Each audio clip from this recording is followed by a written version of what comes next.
নবীজি সাল্লাল্লাহু আলাইহি সাল্লামের জন্য নবুয়ত প্রাপ্তির ব্যাপারে যে হাদিসটা আসছে, ওই হাদিসে কিন্তু নবীজি নিজেও বলেছেন যে কুতিবতু নবিয়ান, আমাকে নবী লেখা হয়েছে। এবং যারা প্রশ্ন করেছেন তারাও প্রশ্ন করেছিলেন মাতা কুতিবতা নবিয়ান, আপনাকে কখন নবী লেখা হয়েছে।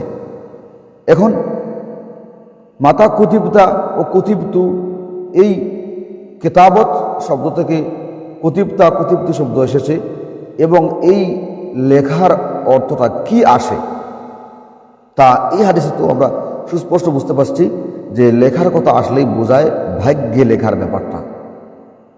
যেহেতু এই হাদিসের মধ্যে আসছে আসমান জমিন সৃষ্টির 50,000 বছর আগে আল্লাহ সমগ্র সৃষ্টি জগতের ভাগ্যলিপি লিখেছেন, তকদির লিখেছেন, কি হবে, কে কি পাবে, সব আল্লাহ লিখেছেন। তাহলে এখানে সমগ্র সৃষ্টি জগতের যৌথ ভাগ্যলিপি আর প্রত্যেক ব্যক্তির জীবনের ভাগ্যলিপির হাদিস আমরা এখানে পেয়েছি। ভাগ্যলিপিটা দুইটা ধাপে লেখা হয়েছে। এটা আমাদের জাতীয় বাজেটে হয়ে থাকে। একটা থাকে গোটা রাষ্ট্রের অর্থ বছরের বাজেট, আর আরেকটা থাকে মোট বাজেটের ফিগার থেকে সুনির্দিষ্ট কোনো খাতে, ধরুন সাপোজ সামরিক খাতে এত টাকা বরাদ্দ থাকবে। তাহলে সমগ্র সৃষ্টি জগতের যৌথ বাজেট থেকে, ভাগ্যলিপি থেকে প্রত্যেকটা ব্যক্তি কি পাবে, কি পরিমাণ পাবে, তা তার জন্মের সময় মায়ের পেটে দেহ তৈরি হওয়ার পর প্রাণ সঞ্চারের আগে আল্লাহ লিখে দিয়ে দেন। এবং এই লিখে দিয়ে দেন তার নাম হচ্ছে ভাগ্য, মানে ভাগ্যে লেখা হয়।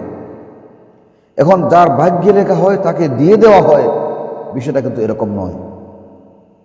এটা আসমান জমির সৃষ্টির 50,000 বছর আগে যে লেখা হয়েছিল, তখনও কিন্তু লেখা হয়েছিল যে শাহজালাল মজরুদ্দে মনির রহমতুল্লাহ আলাইহি তিনি সিলেটে এসে অভিযান চালাবেন, ইন্তেকাল করবেন, এরপর তিনি তার মাজার এখানে হবে।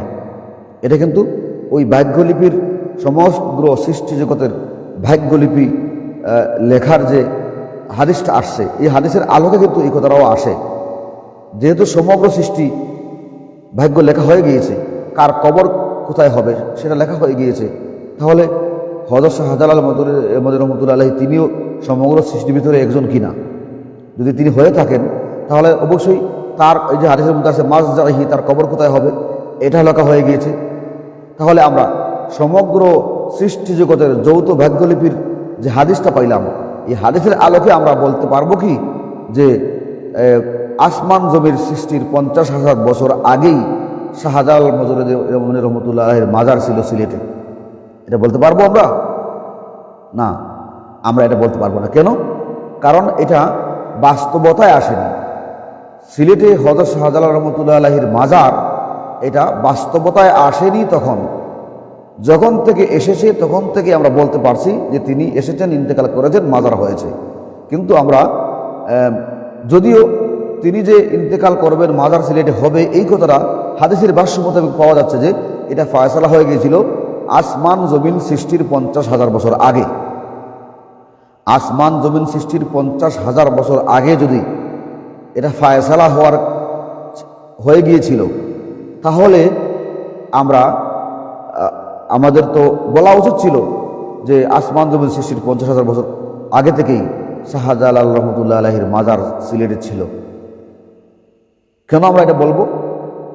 যদি আমরা বলি যে কুতিবতু নবিয়ান, আমাকে নবী লেখা হয়েছিল আদম আলাইহিসসালামের দেহে প্রাণ সঞ্চারের আগে, যে হাদিসটা, এই হাদিসের আলোকে যদি বলি যে আমাদের নবীজি নবী হয়ে গিয়েছিলেন, নবুয়তের দায়িত্ব প্রাপ্ত হয়ে গিয়েছিলেন, তিনি বাস্তবে নবী হয়ে গিয়েছিলেন, এই কথা যদি আমরা ওই হাদিস থেকে অর্থ নিই, তাহলে এই হাদিসে এসে তো আমাদেরকে অর্থ নিতে হবে যে শাহজালাল মজরুদ্দে মনির রহমতুল্লাহ আলাইহির মাজার আসমান জমিন সৃষ্টির 50,000 বছর আগে সিলেটে হয়ে গিয়েছিল।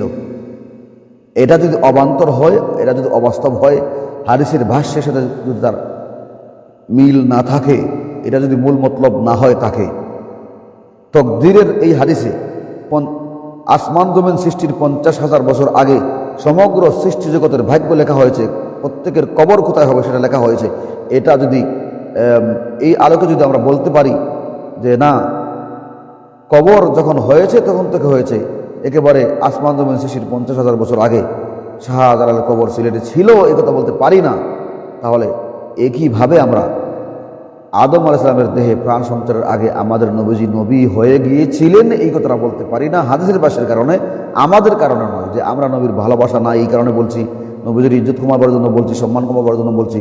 ওয়াল আয়াজ বিল্লাহ, নাউজ বিল্লাহ মিন যালিক। নবীজির শাফাত ছাড়া কেউ পরপারে মুক্তি পাবে না। নবীজির মহব্বত ভালোবাসা ছাড়া ইমানই মজবুত হবে না, ইমানই থাকবে না।